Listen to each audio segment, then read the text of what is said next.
अस्सलाम वालेकुम प्यारे बच्चों आज हम पढ़ेंगे जमात तीसरी का उर्दू, जिसमें हम सबक पढ़ेंगे सबक नंबर 13 ईद। बच्चों, जो ईद है ये मुसलमानों का क्या है? त्यौहार है। मुसलमानों का त्यौहार होता है, बड़ा दिन होता है। बच्चों, मुसलमानों के साल में 2 त्यौहार होते हैं, एक ईद उल फितर और दूसरा ईद उल ज़ा। बच्चों, आज ईद का त्यौहार है, हर तरफ खुशी ही खुशी है। बच्चों, ये क्या कह रहे हैं? आज ईद का त्यौहार है, हर तरफ क्या है? खुशी ही खुशी है। ये त्यौहार बड़ी धूमधाम से मनाया जाता है। बच्चों, ये त्यौहार जो हम मुसलमान हैं ये क्या करते हैं? हम बड़ी धूमधाम से ये त्यौहार मनाते हैं। ये त्यौहार रमज़ान के महीने भर के रोज़ों के बाद आता है। बच्चों, ये जो त्यौहार है ये रमज़ान के महीने भर के रोज़ों के बाद आता है। बच्चों, जो रमज़ान का महीना आता है, हम मुसलमान रोज़े रखते हैं, उसके बाद ये त्यौहार आता है ईद उल फितर।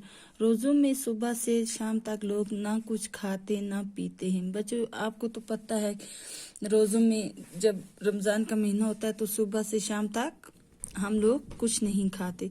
रमज़ान का महीना ख़त्म होने पर जब शाम को चांद दिखाई देता है तो अगले दिन ईद मनाई जाती है। बच्चों, जब रमज़ान का महीना ख़त्म होता है, जब शाम को चांद दिखाई देता है तो अगले दिन क्या होती है? ईद उल फितर मनाई जाती है।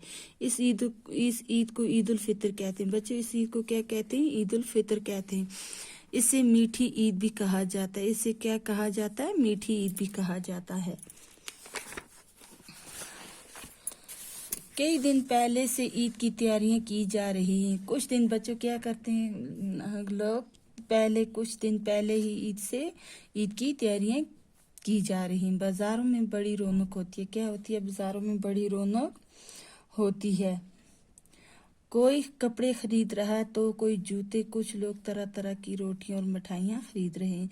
बच्चों, क्या हो रहा है? कुछ लोग नए नए कपड़े खरीद रहे हैं तो कोई जूते खरीद रहे हैं, कुछ लोग तरह तरह की रोटियां और मिठाइयाँ खरीद रहे हैं, कोई सेवियां भी खरीद रहे हैं। कुछ लोग जो हैं वो सेवियां भी खरीद रहे हैं। खिलौनों की दुकानों पर भीड़ लगी हुई है। बच्चों, क्या होता है? जो खिलौनों की दुकानें उन पर कितनी भीड़ होती है? भीड़ लगी हुई होती है। घर अच्छे खाने पक रहे हैं। और क्या हो रहा है? हर घर में अच्छे अच्छे खाने पक रहे होते हैं। आज सुबह होते ही सभी छोटे बड़ों ने नहा धोकर नए कपड़े पहने। बच्चों, क्या आज सुबह जब ईद का दिन होता है, सुबह सवेरे क्या उठते हैं? जब उठते हैं, उठकर छोटे और बड़े नहा धोकर क्या करते हैं? नए नए कपड़े पहनते हैं। हर शख्स खुश नजर आता है। जो हर शख्स होता है वो क्या होता है? खुश नजर आता है। ईद का जाने की तैयारियां हो रही। बच्चों, ईद का जाने की तैयारी हो रही हैं। बच्चे सुबह सवेरे ही बड़ों को सलाम करके उनसे ईदी और दुआएं ले चुके हैं। जो बच्चे होते हैं वो बड़ों को सुबह सवेरे क्या करते हैं? सलाम करते हैं और क्या करते हैं? उनसे ईदी और दुआएं ले चुके होते हैं। बच्चों, हम जो ये सबक हम आज इधर ही तक पढ़ेंगे। बच्चों, जो बाकी का सबक हम नेक्स्ट क्लास में पढ़ेंगे। अल्लाह हाफिज।